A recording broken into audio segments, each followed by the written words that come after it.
10 questions. Gas exchange and oxygen transport. Pause after each question if you need time to think. Let's go. Question 1. Which condition shifts the oxyhemoglobin dissociation curve to the right? A. Decreased temperature. B. Fetal hemoglobin. C. Increased 2,3.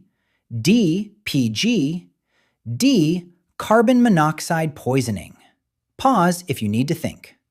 The answer is C. Increased 2,3-DPG. Here's why. 2,3-DPG, 2,3-diphosphoglycerate, is a byproduct of glycolysis inside the red blood cell. It binds to deoxygenated hemoglobin, stabilizing the low-affinity T-state configuration. More 2,3-DPG, more stabilization of low affinity, hemoglobin releases oxygen more readily. Right shift. The complete mnemonic for right shift, CADET, face right. C, increased CO2. A, increased acid, decreased pH. D, increased 2,3-DPG. E, increased exercise. T, increased temperature. Each of these conditions makes physiologic sense as a right shift trigger. They all occur in metabolically active or stressed tissue that desperately needs more oxygen delivered to it.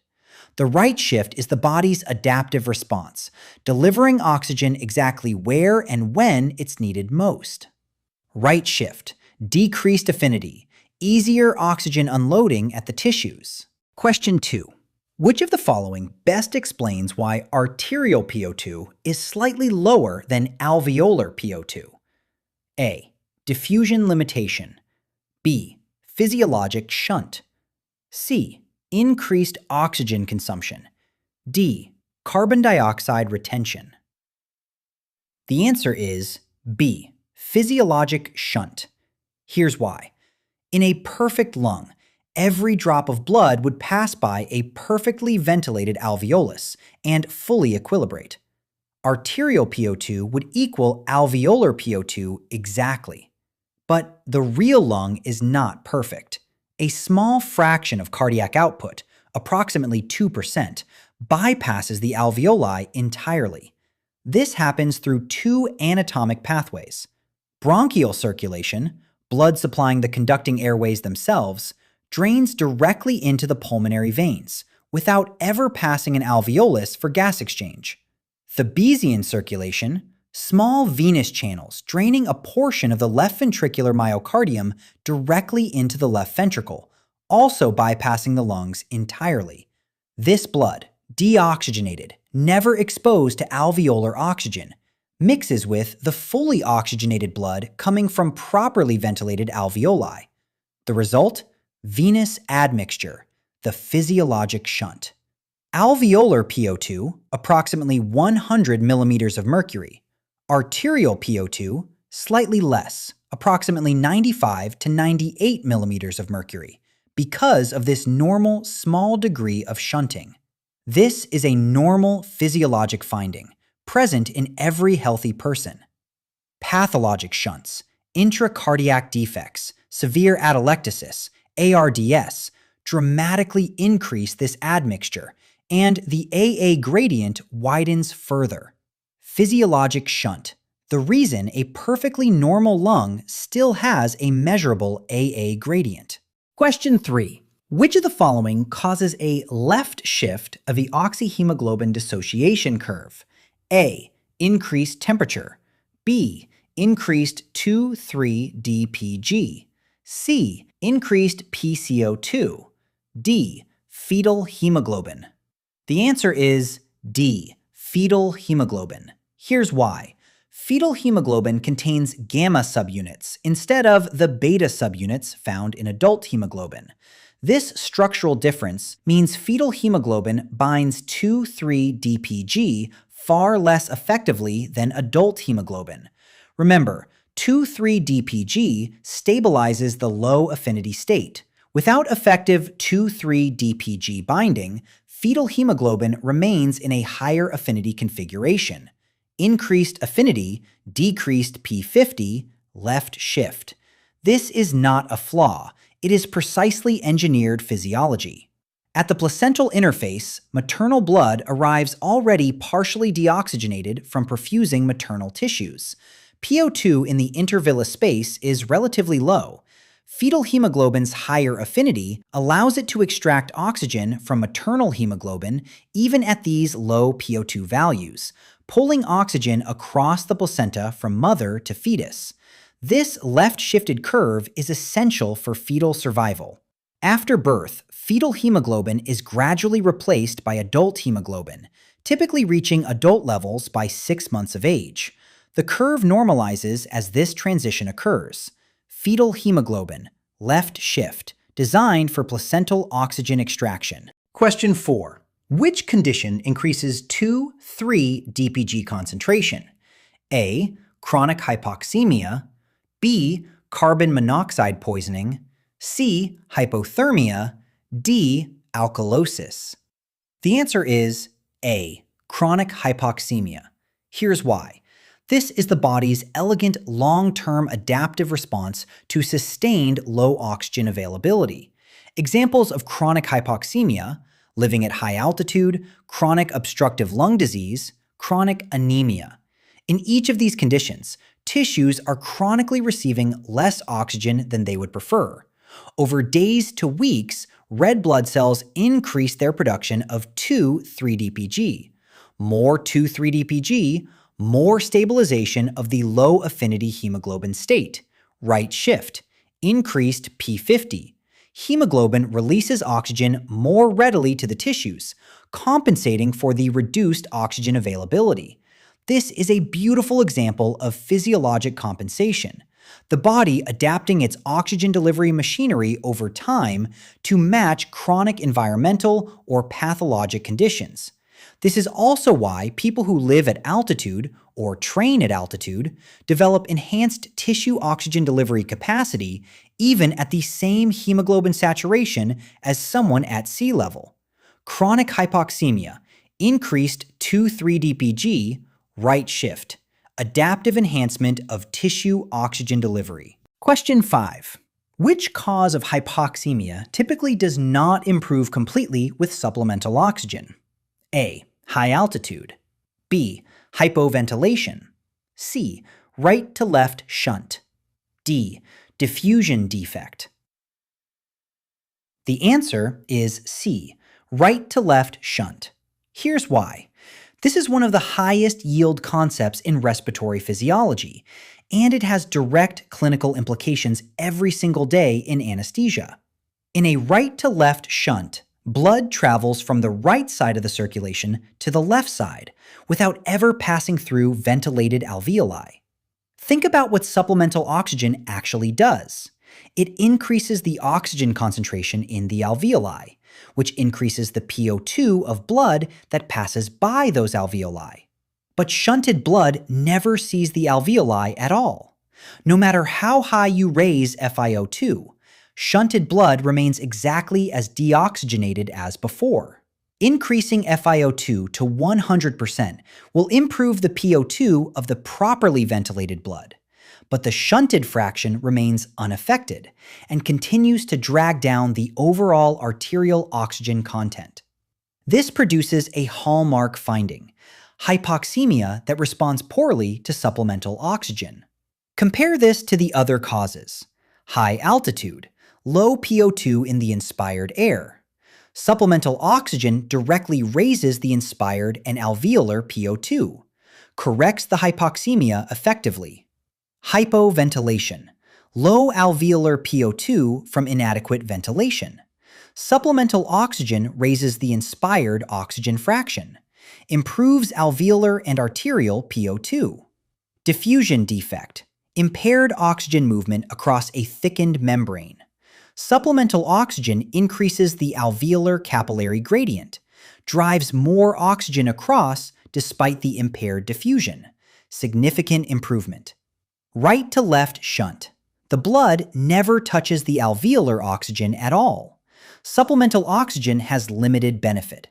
This is why a patient on 100% oxygen who remains profoundly hypoxemic should make you think shunt, intracardiac defect, pulmonary arteriovenous malformation, or severe atelectasis with complete alveolar collapse. Question 6. Which condition causes the greatest physiologic dead space? A. Atelectasis.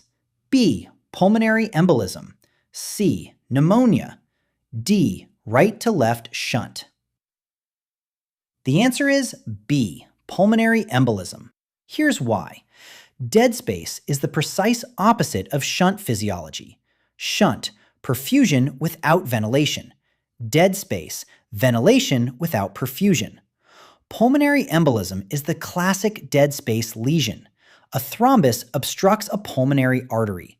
Blood flow to the distal lung segment stops, but ventilation continues completely normally. Air still flows into those alveoli with every breath. Fresh oxygen arrives. But there is no blood there to pick up that oxygen or deliver CO2 for exhalation.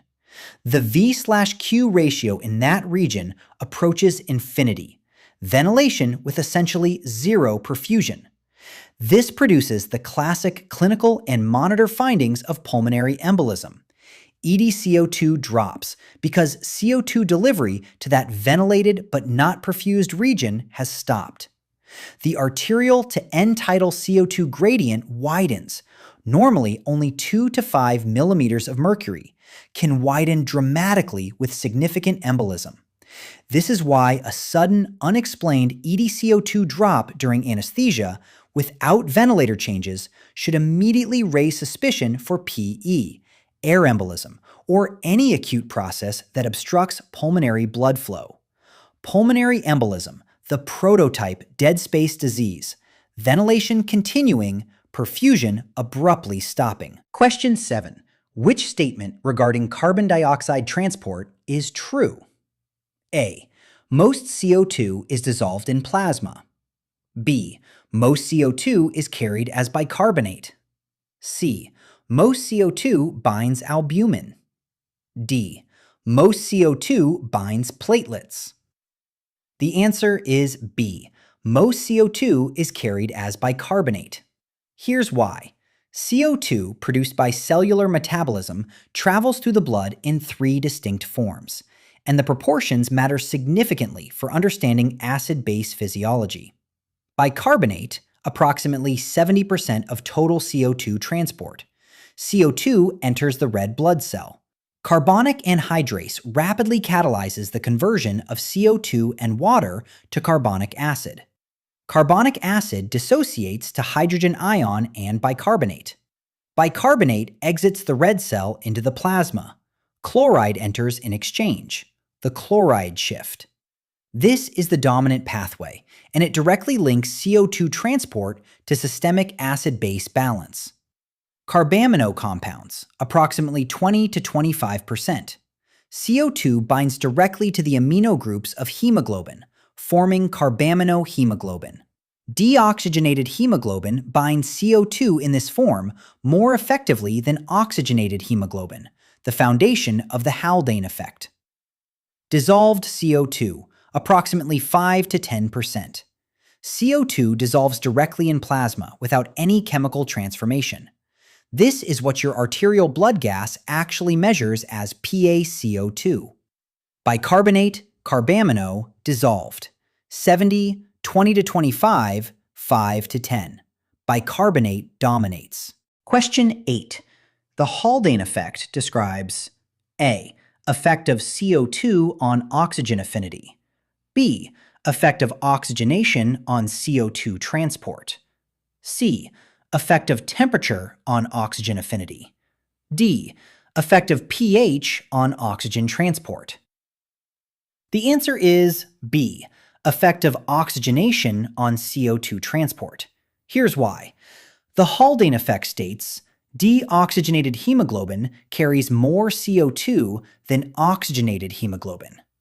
This happens for 2 reasons. Deoxygenated hemoglobin binds carbamino CO2 more readily than oxygenated hemoglobin. Deoxygenated hemoglobin also buffers hydrogen ions more effectively, which allows more bicarbonate formation without a dangerous drop in pH. At the tissues, hemoglobin releases oxygen, becomes deoxygenated, simultaneously becomes a better CO2 carrier and a better H+ buffer, picks up more CO2 right at the moment it is releasing oxygen. At the lungs, hemoglobin binds oxygen, becomes oxygenated, simultaneously becomes a worse CO2 carrier, releases the CO2 it was carrying. That CO2 diffuses into the alveoli and is exhaled. This is the perfect reciprocal partner to the Bohr effect. The Bohr effect describes how CO2 affects oxygen affinity. The Haldane effect describes how oxygenation affects CO2 carrying capacity. Two effects, same red blood cell, same molecule of hemoglobin, working in perfect coordination with every single heartbeat, maximizing oxygen delivery at the tissues and maximizing CO2 elimination at the lungs. Question 9. Oxygen diffusion across the alveolar membrane is directly proportional to A. Membrane thickness, B. Diffusion distance, C. Surface area, D. Airway resistance. The answer is C. Surface area. Here's why. Fick's law of diffusion governs gas movement across the alveolar capillary membrane. Diffusion rate is directly proportional to surface area and the pressure gradient across the membrane. Diffusion rate is inversely proportional to membrane thickness. The human lung has an alveolar surface area of approximately 50 to 100 square meters, roughly the size of a tennis court, folded into the chest cavity. This enormous surface area is what makes efficient gas exchange possible. More surface area, more total diffusion occurring simultaneously across millions of alveoli, greater total gas transfer. This is why diseases that destroy alveolar surface area, emphysema, where alveolar walls are destroyed and alveoli merge into larger, fewer total air spaces, significantly impair gas exchange capacity, even though the remaining alveoli function normally. Compare this to diseases that increase membrane thickness, pulmonary fibrosis, pulmonary edema. These impair diffusion by increasing the distance the gas must travel, the inverse relationship in Fick's law. Both mechanisms, reduced surface area and increased thickness, impair gas exchange, but by different parts of the same equation. Surface area, directly proportional. More area, more diffusion. Question 10. Which statement best describes the Bohr effect? A. Oxygenation promotes CO2 unloading. B. Increased CO2 decreases hemoglobin affinity for oxygen. C. Increased O2 content increases cardiac output. D. Carbon monoxide increases oxygen affinity. The answer is B. Increased CO2 decreases hemoglobin affinity for oxygen. Here's why. The Bohr effect describes how carbon dioxide and hydrogen ion concentration influence hemoglobin's affinity for oxygen. At the tissue level, metabolically active cells produce CO2 continuously. That CO2 diffuses into the red blood cell, reacts with water via carbonic anhydrase, forms carbonic acid, dissociates to hydrogen ion and bicarbonate. The increased CO2 and increased hydrogen ion both bind to hemoglobin and stabilize its low-affinity T-state configuration. This reduces hemoglobin's grip on oxygen, right shift of the curve. The result? Hemoglobin releases oxygen more readily, exactly where CO2 production is highest, exactly where the tissue needs oxygen most. At the lungs, the opposite occurs. CO2 is exhaled. CO2 concentration in the blood falls. Hydrogen ion concentration falls. Hemoglobin's affinity for oxygen increases. Left shift. Hemoglobin loads oxygen efficiently in the high oxygen, low CO2 environment of the alveoli. This reciprocal relationship, high CO2 promoting oxygen release, low CO2 promoting oxygen uptake, is precisely matched to the physiologic needs at each location. The Bohr effect and the Haldane effect are mirror images of each other, working simultaneously in every red blood cell, every heartbeat, throughout your patient's entire circulation. That is 10 questions, gas exchange and oxygen transport. Your 5 things to lock in before you go. Right shift, cadet face right, CO2, acid, DPG, exercise, temperature. Promotes tissue oxygen delivery. Physiologic shunt, approximately 2% of cardiac output, bronchial and Thebesian circulation, explains the normal AA gradient. Right to left shunt, hypoxemia that does not respond well to supplemental oxygen. Shunted blood never sees alveolar oxygen. Pulmonary embolism, classic dead space lesion. V/Q approaching infinity. ET CO2 drops. Bohr effect and Haldane effect, reciprocal partners. CO2 reduces oxygen affinity. Oxygenation reduces CO2 carrying capacity. Simultaneous, every red blood cell, every heartbeat. I'm Anesthesia Buddy. Stay sharp, see you in the next one.